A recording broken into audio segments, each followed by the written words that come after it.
Down in Texas, Clint Murchison is known as a wheeler and dealer, a natural-born horse trader, an investment broker, and a millionaire, at least. At 59, he has traded himself into 150 companies. He controls at least 50 of them, with assets of roughly $350 million. His business interests are varied: cattle and candy, banks and butter, taxis, textbooks, racetracks and railroads, gas and insurance, and, of course, oil. Mr. and Mrs. Murchison live in this Georgian-type brick-and-mortar home on some 300 acres. They have about 20 acres of yard. It's 15 miles from the courthouse in Dallas. They spend about 6 months of the year here. The rest of the time, they're traveling and trading, fishing and hunting at their ranches in this country, in Mexico or Canada. Good evening, Mr. Murchison. Good evening. I hear you're a fellow who likes to go to bed early. Are we keeping you up late? Yes, sir. It's an hour after my bedtime now. Well, is it true, what I've heard, that you generally get up at 4 or 5 in the morning? That's about correct. That's Dallas time. And what do you have for breakfast? Well, I come in my room and cook my own coffee, do my telephoning, listen to the radio, have a glass of milk, and that's the nature of my breakfast. And then you go to your office? Yes, sir. Well, you don't have secretaries there at that hour of the morning, do you? I can't hear you, Mr. Moore. I say you don't have secretaries in your office at that hour of the morning, do you? No, I stay here and do telephoning from east to west until about office time. Mr. Murchison, where are we in your home now? I'm in my private conference room, which in the vernacular of the women would be a breakfast room. Ah, yes. Well, Mr. Murchison, what do you consider your main ability in this trading business? Is it the way you can raise cash so easily? No, I think it's the ability to judge people. Let them raise the cash. It's a matter of just finding the right people, is that it? That's correct. Finding the right man for the right job. Could we talk about cash a little? Well, I don't know too much about it. I've never had any, but I'd be glad to talk about it. All right, sir. How did you make your first $1 million? I made it in the oil business right after World War I. Well, was it as simple as that? I mean, did you just bore a hole and there was the oil, or how did it happen? Well, we had the boom of 1921, which put the price of oil to $3.50 or $4 a barrel, and all the folks, gullible folks at that, came in from the Middle West and the East to invest the money, and they invested unwisely in most cases. And, of course, we were a little bit more adept than they were, and we tried to get the money, and we did a pretty successful job of doing it. Well, has your business been pretty much luck, or has it been a series of ups and downs, Mr. Murchison? Well, I think there's a great element of luck to any business, including the poker games, as far as that's concerned, but we've had our ups and downs like a window shade. Well, now, in your deals, when you run up against a major disagreement, how do you settle it? Well, now, since I've gotten more mature, we try to pick a man to be the third party, so to speak, in any contract or any agreement we have, or any operating agreement. But in my youth, when I was a little more courageous than I am now, we used to flip coins for differences. How much was involved when you flipped a coin, Mr. Murchison? Oh, I've had as much as $1 million involved. How'd you make out on that flip? I lost. Well, I'm sorry to laugh, but it seems somehow amusing at this distance. It must to you, too, doesn't it? I bet you'll have to repeat. I say I was sorry to laugh, but it seems rather amusing at this distance and time, doesn't it to you? Yeah, well, it wasn't too amusing to me, I'll be frank about it. Not at the time. Mr. Murchison, after your years in business, what do you consider the major achievement in your life? Well, from a financial, business standpoint, it hadn't been accomplished yet. I'm still trying to accomplish it in this Canadian pipeline, which I'm trying to consummate to a final conclusion successfully. This is the one from Alberta out to the coast, is it? Yes, it runs from the province of Alberta to the province of Quebec. Oh, yes. Mr. Murchison, where is your family this evening? Are they in the adjoining room? Would you like to meet them? I would, thank you. They're pretty clever cuties.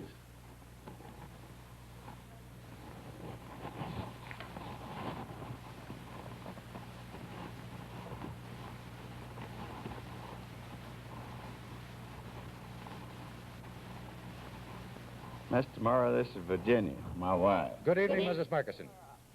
And, Mr. Murray, I want you to know Jane Murchison. Good evening, Jane Murchison. And our little boys, Berkey, Berkey? John Dabney, and Clint W.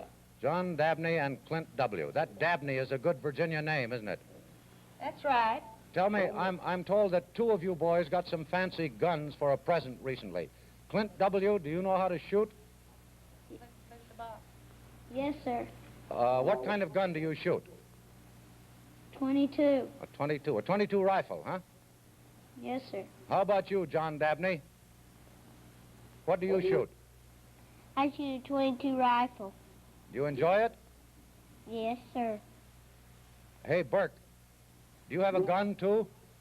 No, I got some cowboy guns. Oh, cowboy guns. Toy guns, huh? Yeah.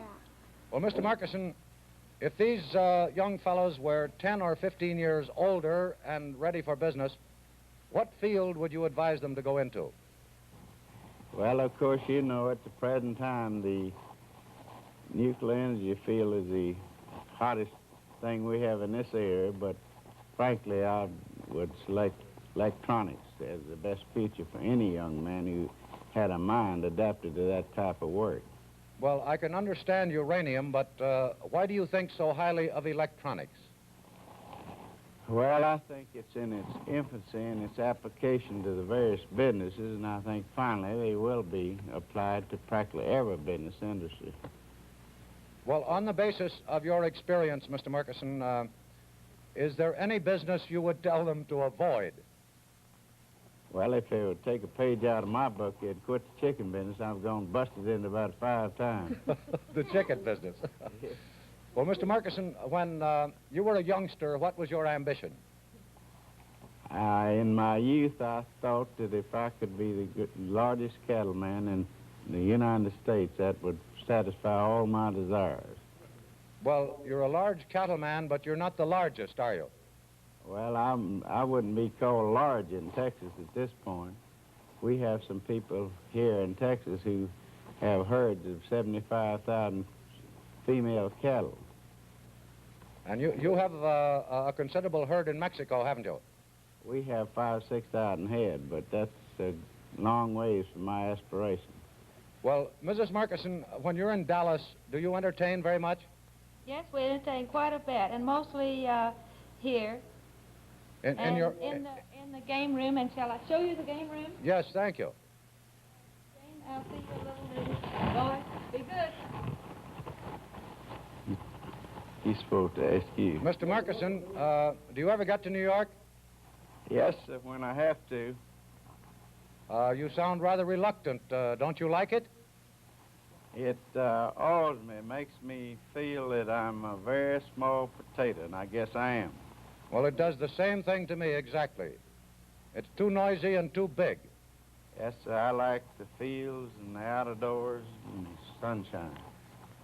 How about you, Mrs. Murchison? Do you like New York? I love New York. I love the theater, 21, and all the glamour that goes with New York. And what do you do besides shop when you go to New York? Well, I go to the theater in New York. That's a very attractive room we're entering. Is that a balcony overhead? Yes, that's our orchestra pit, that we call it, where we entertain. We remove all this furniture, make a dance room out of it. Uh-huh. Mr. Murchison, we were talking about New York. You get a fair amount of money from up this way, don't you? I get all I can. Well, I'm not quite sure how to put this question, but do you find very much difference between the people you deal with in Texas and the people up here in New York? Yes, with our bankers, of course, they have some intimate knowledge of me and my personality, and I can call them over the telephone as a rule and make a trade with them, borrow the money, sign a note later and send it down by messenger, and it's a very effective means of doing business. In New York, of course, they have their lawyers in the conference rooms, such things, and you might, I've had experiences during the late Depression of 1930, where you actually made trades with people, and this climactic stock exchange break affected the trade from one night to the next. We don't do that down here. When you give your commitments, you live up to them. But I understand up here that you get on pretty well with these New York traders anyhow. Well, if you have enough right eyes, enough collateral, enough deposits, you can always get what that allows you to get. Well, Mr. Murchison, is money the most important thing in your business enterprises?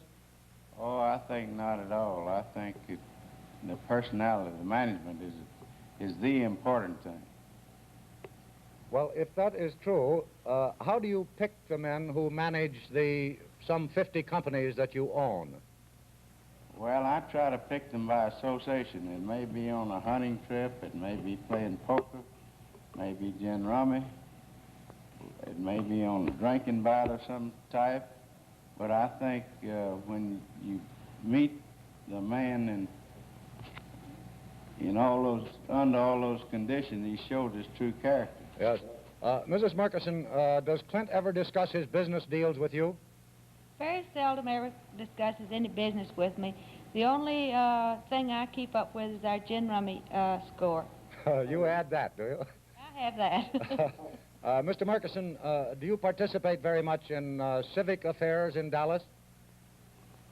Well, I'm not as civic-minded as some of my associates, although I have been definitely interested in the prospects and the outcome of this Dallas Council of World Affairs. It's run by a man named Neil Mallon, who has devoted all of his time to it, and he's done an excellent job, in my opinion, of bringing the world affairs to the Dallas citizens. He certainly has. Tell me, how did you come to get interested in Henry Holt, the New York publishers? Well, I'd say just by reading, I found out that they were going to give the GIs the right to go to school, and of course I knew that was the ambition of practically all the kids in the United States. So I deduced the fact that if they went to school, they needed school books, and Henry Holt was available, and we bought it. Thank you very much indeed, Mrs. Murchison and Clint Murchison, for letting us come and visit you in your home in Dallas. Thank you very much, and good night. Thank you very much. We enjoyed it. Good night. So did we. Good night. Bye. We'll be back in a moment.